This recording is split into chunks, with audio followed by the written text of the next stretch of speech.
Before we get into this reaction video, I want to take a moment to recognise and respect the voice we're engaging with, Mike King from Profiling Evil. Mike's not just another true crime commentator, he's a highly respected homicide detective and cold case consultant, and someone whose work has been sought not just across the US, but internationally, including here in Australia. He's been instrumental in solving cases others left behind, and his insights into criminal psychology and law enforcement procedure are widely valued. Mike is also a specialist in cult dynamics, which makes his perspective on the Karen Read case even more compelling to examine, because in his own comments section, people are echoing the word cult, not directed at power, but at people questioning power, yet he says nothing. On the same token, let me be clear, this video comes from a place of respect. I'm not here to dunk on Mike, but I do want to break down a few key moments in his recent commentary, specifically where I believe important concepts like open justice, public trust, and the role of civic engagement got a little, well, let's just say underplayed. While Mike's analysis of courtroom strategy is sharp, justice isn't just about what happens in the courtroom. It's also about how that courtroom is perceived. And in a case this complex, in a time this volatile, perception matters more than ever. So let's walk through Mike's video together, point by point, and talk about what might have been missed, perhaps out of deference, or perhaps out of institutional loyalty. Well, after 10 grueling days, nearly 600 potential jurors, and more drama than in an entire season of The Wire, the Karen Read retrial is crawling forward in Norfolk County. And based on what we're seeing in real time, these courtroom tweets, this is no ordinary jury selection. Okay, let's pause here.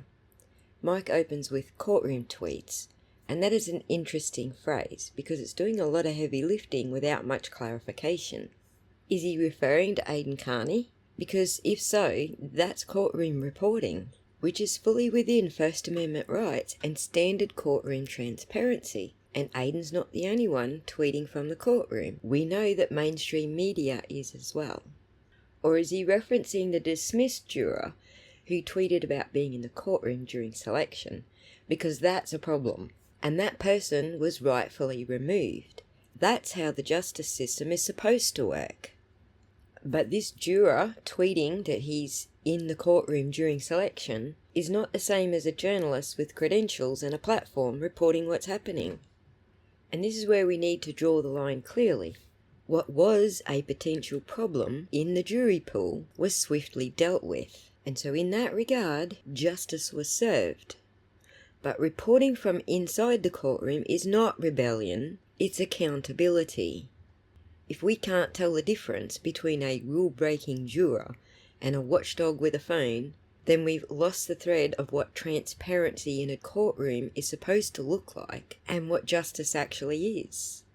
Let's continue on. It's a strategic war of attrition, being fought foot by foot, question by question. So let's break down what's really going on behind the scenes and what it says about the future of high-profile trials in the social media age. Okay, let's pause it again. I know that phrase is often used like a warning siren. Oh no, the crowds are tweeting. But I'd argue the opposite. Social media is one of the few tools left giving the public more access to the courtroom, not less. In Massachusetts especially, where pool cameras are limited, a strictly enforced buffer zone has been used to keep people out of the courtroom, and a courtroom where seating is very tightly restricted, social media becomes the only real-time check on judicial power. We didn't limit the pool cameras. We didn't set the buffer zone. We didn't choose that particular courtroom. Judge Cannoni did all that. Judge Cannoni made social media the only real-time check on her courtroom. Citizen journalists are not a threat to justice, they're a lifeline to it. Citizen journalism is how the public learned about missing ring footage, forensic denials, Brady violations, inconsistent prosecution timelines, and internal affairs findings that aren't allowed in open court, just to name a few. So no, I don't agree with Mike. This isn't a story about courtroom chaos. It's about courtroom control being challenged by transparency. In just about every jury pool, the vast majority of potential jurors have heard about the case, and most have already formed opinions about it, and that's not surprising. Now, Karen Read's case has been the epicenter of the true crime community, of protest movements, of online rabbit holes, everything since day one. Alright, so let's look at what's actually happening here. Mike talks about 600 potential jurors and calls it drama. But that number alone tells you something really important. The public knows about this case. This isn't a local burglary that slipped past the front page. This is a case where key evidence has gone missing, digital records have been altered or withheld, and multiple law enforcement figures have been shielded from scrutiny. So yeah, people have opinions, but the assumption that public passion is a problem skips over why that passion exists in the first place. And let's be honest, the real drama here isn't the crowd, it's what they're reacting to. It didn't become headline news because everything's cool and normal. And let's touch on this number, 600 jurors, as if that in itself is a red flag about the public. The problem isn't that people have heard of the case. That's not the legal standard for disqualification. What matters is whether a person can set aside what they have heard and judge the case impartially. In this courtroom, that standard has been twisted. We've seen jurors dismissed simply for knowing the case exists. That's not neutrality, that's curating ignorance. And that's dangerous, because the law expects informed citizens. All it asks is for them to be fair. And the assumption that knowledge equals bias, that's not in the jury code. That's the Commonwealth's PR manual. On that note, if you bring in 600 people and 90% of them smell something off, it's not because they're watching too much true crime or the news, it's because they're paying attention. Let's continue. But here's where it really gets real. People aren't just aware of this case, they are passionate. They're polarized, and some are showing up with hardwired biases or even political baggage. Okay, let's break down this polarization myth. Mike's not wrong that people are passionate, but when he calls the public polarized, like it's some kind of infection, he's framing passion as a problem instead of a response to a justice system that's been visibly mishandled. Institutional loyalists tend to frame polarized as meaning equally divided, but we all saw the polls last trial. There was no division. It was pretty much 90% of the world thinks this case stinks. That's not a little true crime rabbit hole. That's 90% of the democratized world that looks at America as the shining beacon on the hill, the very justice system that we're all supposed to aspire to. Now, I get it. I'm watching this from Australia. Over here, we can have family dinners without imploding over who voted for who. Our media isn't perfect, but we haven't let political identity become the sole lens through which everything is seen. We also have clear separation of powers between the judiciary and the executive, and so the politicisation between the DA and the federal agencies isn't an issue here. But in the US, media outlets left and right have monetised outrage and framed disagreement as betrayal. That's not an organic outcome of social media. That's a strategic product of years of politicised reporting, decades even. But here's the thing. People who believe Karen Read is innocent come from all political divides. We've spoken with many of them here on our channel, and it's the main reason that I keep discourse about politics off the channel. Because none of us care what side of the politics corruption comes from. It's just plain corruption. So yes, people are emotional, Some are angry, but that doesn't mean they're irrational or dangerous. It means that they've been paying attention. And the more they see, the harder it is to pretend this is just a normal trial with a clean process. And here's what I'd challenge Mike on. If the public seems polarised, ask yourself why. Ask what created the environment where people don't trust the system anymore. Because, spoiler alert, it wasn't TikTok. It was systemic rot, sealed courtrooms, and repeated institutional failures. If at all polarisation exists, it's a symptom, not the cause. But let's continue. Now listen, I know I'm going to get a few calls from a few people, a few emails. I'm just trying to play a level field here, folks, because some know the witnesses. Some of these jurors recognize the lawyers. Others claim financial hardship, medical issues, or they just plain are exhausted with the system. So Mike mentions that some jurors knew the lawyers or had political baggage or recognised witnesses, and that's fair game for voir dire. But the problem here isn't jurors having background. When you over-sanitise a jury, when you only allow people who have never heard of the case, never questioned law enforcement, and never engaged with public commentary, you're not selecting for neutrality. You're selecting for obedience. And that creates bias in the opposite direction, towards the status quo, towards institutional trust no matter what, and away from reasonable doubt. And let's be real, jurors are human, just like you and me. Everyone comes with life experience. The question isn't, have you heard of this case? The question is, can you evaluate it fairly? But in this courtroom, knowledge itself is being treated like a bias. And that's just not how the justice system works. That's how control works. So here's the question that we need to ask ourselves. Is this level of public engagement through the true crime community helping us get to the truth, or is it drowning it out? In a world where Reddit threads, YouTube live streams, and protest signs get more eyeballs than the court transcripts. Let's pause on that. Reddit threads get more attention than court transcripts. Look, Mike's not wrong about what's getting the attention, but here's the thing. We'd love to read the court transcripts. We're trying to, but they've all been sealed. Not some of them, not some sensitive testimony, all of it. So when Mike talks about the crowd bypassing the official record, he's missing the fact that the official record has been hidden. And that's exactly why people turn to LawTube, because actual attorneys are reading the filings, breaking down the rulings, and explaining what they really mean. We're not turning to social media instead of the court. We're turning to it because the court shut the lights off. If the system wants people to trust the process, it has to let them see the process.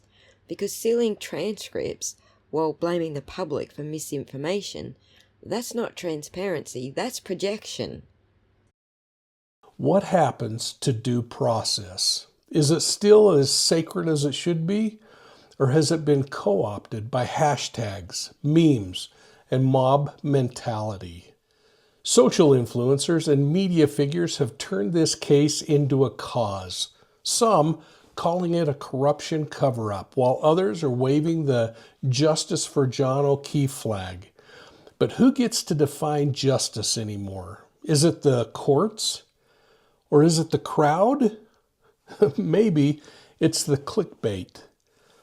This is the scene where Lord Hewitt steps in like a ghost from the 1920s to tap Mike on the shoulder and go, I believe you've forgotten something fundamental. Lord Hewitt walks in with 100 years of legal clarity and reminds Mike that open justice isn't optional. It's the bedrock of justice. In 1924, Lord Hewitt, then Lord Chief Justice of England, said something that would go on to become one of the most important principles in a democratic justice system. He said justice must not only be done, but must also be seen to be done. It's not just a quote, it's a legal doctrine. It's the foundation for why courtrooms are open, why public scrutiny matters, and why sealing records, denying access, or banning expression outside a courthouse undermines the system far more than any protest sign or tweet ever could. When the court locks the transcripts, when the judge silences the defence mid-question, when jurors are dismissed for simply knowing the case exists, that's not protecting due process, that's hiding it. And Lord Hewitt's point wasn't that justice should be performed behind closed doors and revealed at sentencing, it was that transparency itself is justice. When the prosecution says the Commonwealth versus Karen Read, they're not acting on behalf of the DA's office or the Canton Police or their favourite expert witnesses. They are, on paper, speaking for every citizen of Massachusetts. And if the people are out on the streets holding signs, demanding transparency, calling out misconduct, then the state is divided against itself. This little battle that DA Morrissey thinks he's having with the federal departments, for example, doesn't belong in a murder trial. The Commonwealth represents the people, not the DA, not the Canton Police, not a handful of state witnesses. And if the people are showing up outside court waving signs, calling for justice and pointing out institutional cover-ups, the Commonwealth is no longer unified in its own prosecution, because the people are saying this is not our case. The state is not law enforcement. The state is not the courtroom. The state is not Judge Cannoni. The state is all of you, the citizenry. And when thousands of citizens are saying this doesn't look right, it's not the state that's under attack. It's the state that's speaking truth to power. I'm sorry, Mike, but that's not mob justice. That's representative justice pushing back. So yeah, this isn't just about jury selection. It's a pressure test for the entire criminal justice system. And in this game, we're not playing checkers, because this Karen Read game is all about strategy. It is a chess match.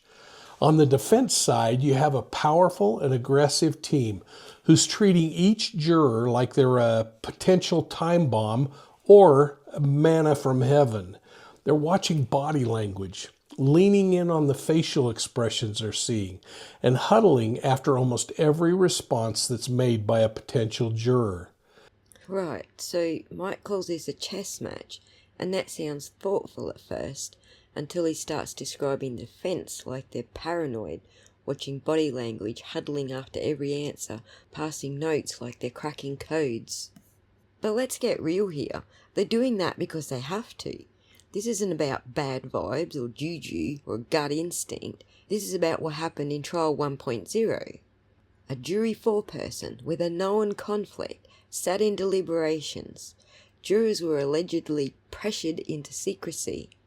The court saw unfair dismissals of informed jurors, some of them tossed simply for mentioning they were on the jury for this case. And we watched Fanning's whispered influence over Judge Cannoni's decisions like it was business as usual. So yeah, the defence is watching like hawks, because this isn't just a jury selection, it's landmine avoidance. Some may scoff because Karen Read has taken one of those issues all the way through to SCOTUS level, and the mere fact that they are actually discussing it at SCOTUS level tends to indicate that the defence's sensitivity is not irrational. The defense isn't being paranoid, they're learning from experience. Karen Read herself isn't just a spectator. She's reviewing those documents. She's passing notes. She's highlighting sections and even offering breath mints for the team, like a dugout coach during the Major League extra innings. Mike also seems almost surprised that Karen Read is involved in jury selection, as if she should just sit back quietly while a group of strangers, filtered by a system that's already failed her once, decides her fate. This is her life. This isn't just a high-stakes trial, it's a potential life sentence for a crime she says she didn't commit. So yes, she's passing notes, she's reviewing juror profiles. Yes, she's helping her team understand who might be walking in with bias. Because she's not a spectator, She's the accused. She has every right to be involved, and frankly any defendant who isn't that engaged should raise eyebrows, not the other way round. And let's not forget, Karen's defence team has been outgunned, outmanoeuvred and outright obstructed for over 2 years now. Of course she's involved, because no one is going to care about her life like she does, especially not in a courtroom where the odds are already stacked against her. I'm not just defending process here, I'm defending basic human agency. I'm pushing back against the expectation that the accused has to be seen and not heard. Why? Because she's a woman? Or because you don't believe in the presumption of innocence? I'll tell you something, Mike, if you were on my jury and my life was at stake, I'd be voting you off quick smart. Let's continue. And the bottom line, this team isn't trying to just fill seats.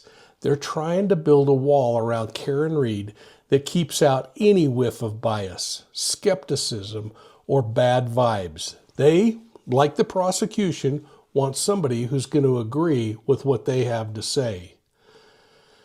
Now, speaking of the prosecution, on the other hand, they're sticking to a streamlined narrative.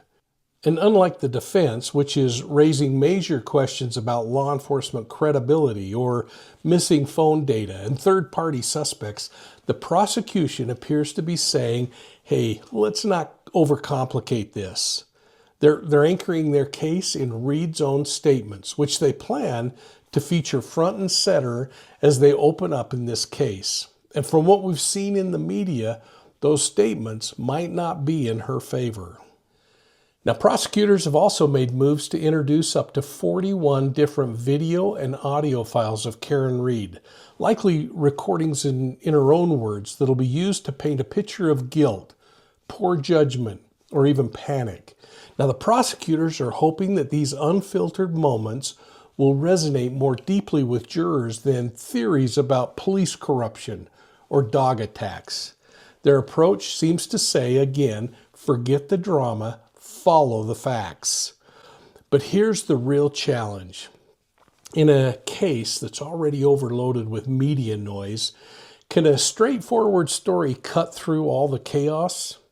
So here, Mike is setting this up as a contrast.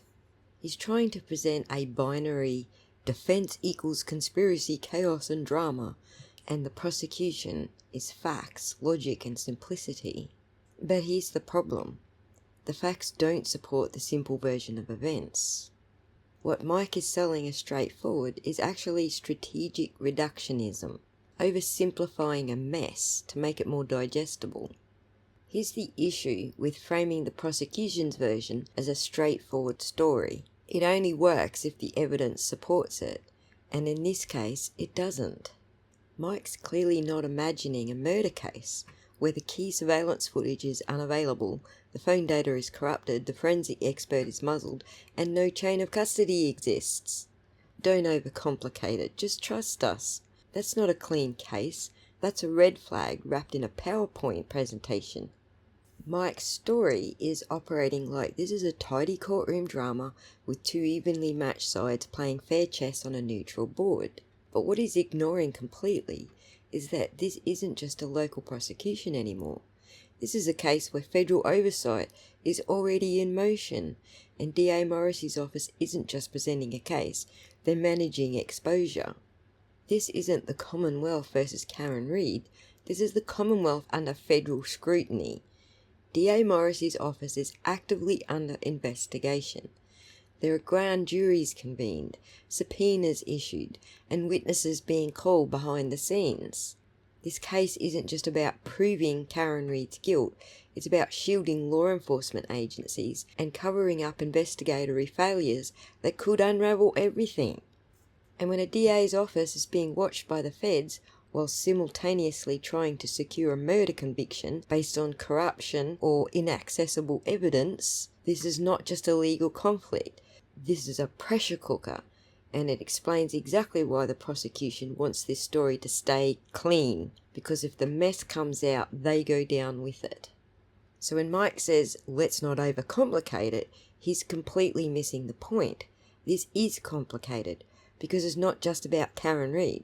It's about the system that failed Officer John O'Keefe and then tried to bury the fallout. I'm not criticising Mike here. I'm expanding the view. I'm saying Mike's looking at the chessboard, but I'm looking at the floor it's sitting on, and it's crumbling. Mike has built his reputation on working with federal agencies to solve complex homicides and cold cases. He knows the value of outside oversight. So when he leans in to support DA Morrissey's office, while ignoring that the federal investigators have already circled this exact prosecution and provided evidence, because in their words, we can't in good faith allow this prosecution to go ahead, that's not neutrality, that's selective loyalty. I genuinely admire Mike's background, but he knows what it means when the feds get involved.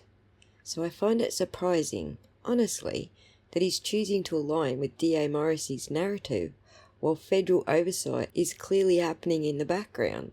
It feels like he's picking a side between institutional protection and independent accountability. Real justice seekers don't fear federal scrutiny. They welcome it, because that's what keeps the whole system honest, isn't it? Because the defense is weaving a tale that touches every nerve in American culture right now. Abuse of power, institutional corruption, even the weaponizing of influence. The prosecution, by contrast, seems intent on keeping this thing clinical and narrow, which might work in their favor, or it could fall flat with a jury that's already soaked in public outrage and conflicting information. Let's ponder the phrase weaving a tale. That's a very polite way of implying that defense is basically crafting fan fiction. But here's the reality. Defense isn't weaving anything. They're reconstructing a broken crime scene. A scene where critical data has been deleted, suppressed, or withheld. They're not spinning a conspiracy.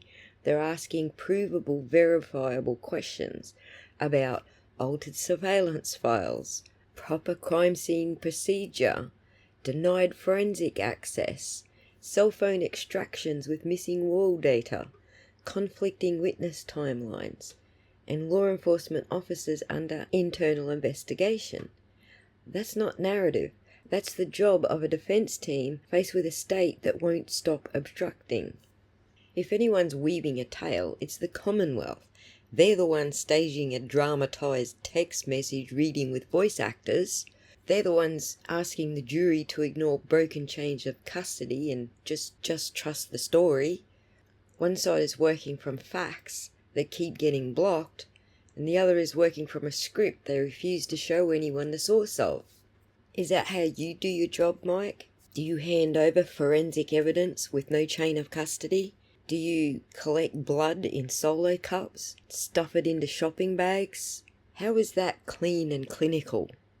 The prosecution is still blocking defense experts from accessing original metadata. You know, chain of custody stuff. They're using voice actors to reenact Karen's text messages.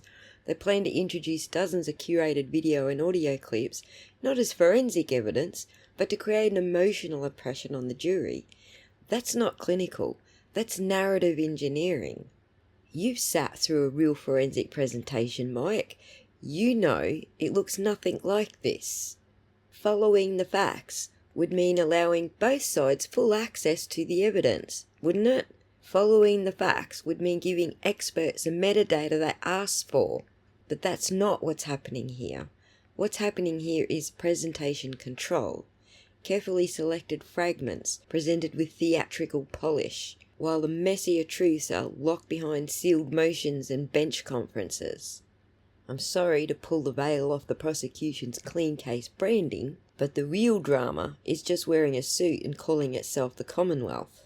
Mike lists 3 elements like they're just atmospheric details: abuse of power, institutional corruption, weaponized influence, as if the defense is tapping into cultural buzzwords. But those aren't buzzwords, those are case facts. The lead detective actually did have a personal relationship with a key witness. Ring footage vanished. Surveillance video was selectively released. Chain of custody was never properly documented. a jury foreperson with known Massachusetts law enforcement ties was allowed to remain in deliberations, and that only came to light after the mistrial. This isn't the defence tapping into social narratives. This is the defence documenting failure, cover-up and obstruction with receipts from the feds. So when Mike calls this a tale, but then lists actual prosecutorial red flags like they're just part of the ambience, that's a problem, because it minimises the very real structural rot that got this case to a retrial in the first place. And it tells the audience, you should be suspicious of emotions, but not the institutions causing them. That's not analysis. That's institutional bias. I'm sorry, Mike, but it is. And it's certainly not based on innocent until proven guilty. So the question's going to become whether the jury is going to trust the prosecution's version of events, just trust them enough to ignore the shadows that are being cast on the investigation, or the defense. So again, the central tension remains on whether the jurors will follow the prosecution's clean narrative, or will the cracks in the foundation of this investigation be too big to ignore? Only time and testimony is going to tell. Will the jurors follow the prosecution's clean narrative? I would certainly hope not, because that's not the juror's job. What a jury is actually supposed to do, because Mike's version kind of sounds like they're being asked to tune out the real world and nod along to a sanitized PowerPoint, that's not their role. A jury isn't there to protect the prosecution's story from outside pressure. They're there to test the story against logic, evidence, and common sense. Their job is to ask, is this story consistent? Does it hold up under scrutiny? Can I be certain of guilt beyond a reasonable doubt? And if not, then the law demands I vote to acquit. Reasonable doubt isn't a loophole, Mike. It's the core protection built into all of our justice systems. A jury's job is to evaluate whether the prosecution has met its burden of proof beyond a reasonable doubt, and if there is any doubt, they must acquit. The jury isn't there to rescue the state from criticism. They're there to stand between the individual and the power of the state. And when a state's case is riddled with gaps, silence, and missing evidence, the jury's job isn't to fill in the blanks for them. It's to hold them accountable for every missing piece. Mike calls them cracks in the foundation, but that's way too generous. These aren't hairline fractures in an otherwise solid case. These are bloody sinkholes. Withheld evidence, deleted data, falsified timelines, digital forensics denied, law enforcement under internal investigation, a lead detective with a personal conflict of interest, and a courtroom more interested in dramatising text messages than validating metadata. If a building inspector saw this kind of foundation, they wouldn't suggest patchwork. They'd condemn the entire structure. And that's what the public is reacting to. Not some social media mob, but a legal infrastructure that's been rigged, silenced, and stage managed from the jump. So when people say the crowd shouldn't interfere with the court, they're forgetting one thing. The court exists because of the crowd. It serves them. And if the system can't earn their trust, then it's not the crowd that's lost its way, it's the state. But while many people dislike the judge, I believe she's calling the shots with a steady hand. No grandstanding, no rushing. She delivers the "you've been selected" speech with consistency, and she excuses jurors with kindness. But don't mistake calm for passive. She's clearly aware that any misstep in the jury selection could trigger another wave of appeals, more mistrust, or worse, a third trial. So she's not taking any chances. Every sidebar, every huddle, every decision is calculated. This is a situation where disqualifications are the rule, not the exception. And jurors were getting dismissed left and right. Questions like, have you heard of the case? You're excused. Have you formed an opinion? You're excused. In fact, some potential jurors aren't even making it to the bench before they're told to go home. This thing has been a surgical weeding, not a casual screening. The court wants nothing that could contaminate this jury, even at the risk of exhausting the entire county's jury pool. And finally, what impact is the media and the protesters going to have on this retrial? Because it has been significant in the past. There are only 10 media seats in the courtroom, so when credentialed reporters don't show up, a few others are allowed in, but otherwise, access is as controlled as a federal hearing. Yeah, I'm not sure Mike's winning any audience members by romanticising Kanoni's control over Boadilla like she's some benevolent gatekeeper trying to keep the rabble out of the temple. Boadilla in a state criminal trial is not meant to be a secretive, judge-curated process. It's supposed to be a collaborative effort to ensure impartiality, not immunity screening for the Commonwealth. When Mike praises Judge Kanoni for her steady hand and compares Boadilla to a federal process, that's not just inaccurate, it's concerning. Boadilla in a state criminal trial is not supposed to be secretive or unchallengeable. It's meant to ensure not only impartiality, but also not to filter out knowledge, awareness, or critical thinking. When you run Boadilla like the feds do, where only one side gets full access, the process is obscured from public view, and jurors are dismissed for knowing too much. You're not creating neutrality, you're engineering ignorance. Yes, voir dire is supposed to be a process led by the court, but also with the active participation from defence and prosecution. It's supposed to be about transparency and fairness, not control. But in Kanoni's courtroom, what we've seen is jurors tossed before they even sit down, defence voir dire questions shut down or redirected, and anyone with a passing awareness of the case shown the door, even if they swore they could be impartial. That's not stability. That's damage control disguised as judicial discretion. A judge isn't supposed to curate a jury for the state. She's supposed to protect the right to a fair and open process, even when that process gets uncomfortable. And in this case, it seems the only discomfort Kanoni cares about is institutional embarrassment. And outside the courthouse, there are buffer zones. There are fines for people that violate it. Zero tolerance for protesters who carry signs or wear messages supporting one side or the other. It's not that the court's trying to hide the trial. It's that they're trying to build a firewall between the courtroom and the crowd, because they know that this case is a powder keg in the true crime world. Mike, I completely respect your career, but I challenge your framing. Public scrutiny is the antidote, not the poison.